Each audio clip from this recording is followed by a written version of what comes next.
And Mr. Walker, let's begin with you by having you to give us what you might consider to be the legacy of the sit-in movements and the freedom rising, et cetera, and how we might be able to use that as a teaching tool.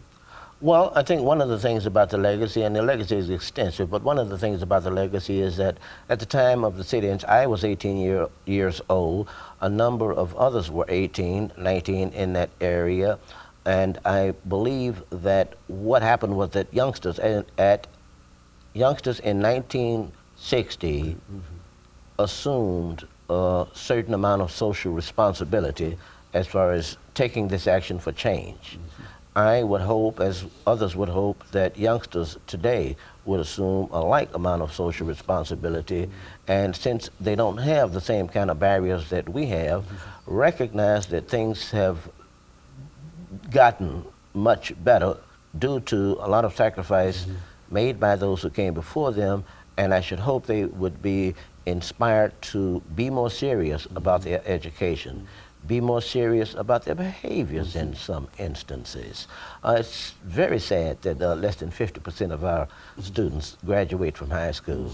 It's very sad that we have young men walking around with their pants hanging low, behaving in ways that are detrimental. Unmanly, number one, detrimental to themselves and others, giving negative images about themselves, and they think this is something good. I just hope that some of our experiences, some of the sacrifice that others before us and during our time made can be made plain to them, that they can see there is a much bigger and brighter future for them if they would look at the big picture and not just get caught up in those things that are glamorized as far as the hood, thug life, and this type of thing.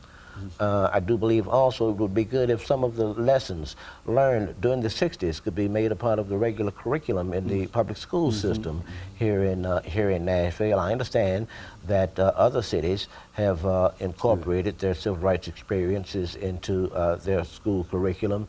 Nashville, as the Athens of the South, was the first major city to integrate its public facilities, and I think that, plus the fact that the most disciplined civil rights sit-in movement took place in Nashville during that time, I think that leaves the onus on Nashville to make this more institutionalized as far as official Nashville is concerned.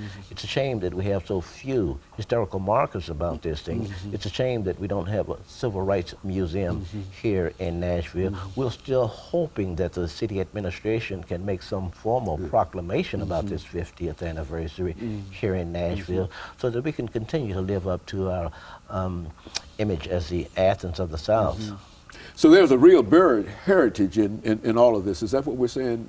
Well, you don't know where you're going if you don't know where you've been. And that's as simple as I can put it. I think along with when he was talking about the 50% non-graduates, I also would like to say we always talk about our young men. When we were young, you had to respect young ladies. And I'm saying let's let the young ladies, they need to learn about respect and demand respect. And I always believe that is a possible chance that if a young lady has respect for herself, then that young man has got to do the right thing. And he will.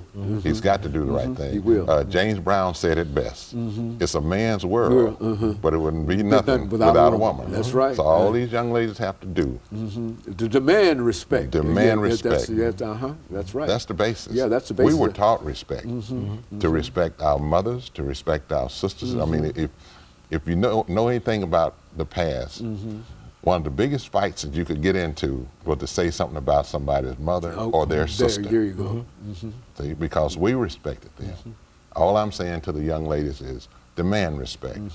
And that will, I think that will help the young men. Oh yes, I think that will get it. You see, I think I've been involved in higher education long enough and in the classroom long enough to know that to be true. That if the young women demand respect, young men will grudgingly give it, but they will give it nevertheless. They will give it. And I think if these young ladies would stop showing their belly buttons, and their cleavage and all the other things that they show, that also would help. Oh yes, oh yes. You don't have to be in fashion, and we were talking about the drop pants. I don't think a lot of young men know where that actually came from. I believe that thing with the pants came from the prisons. I understand it did. It came from the prisons, and what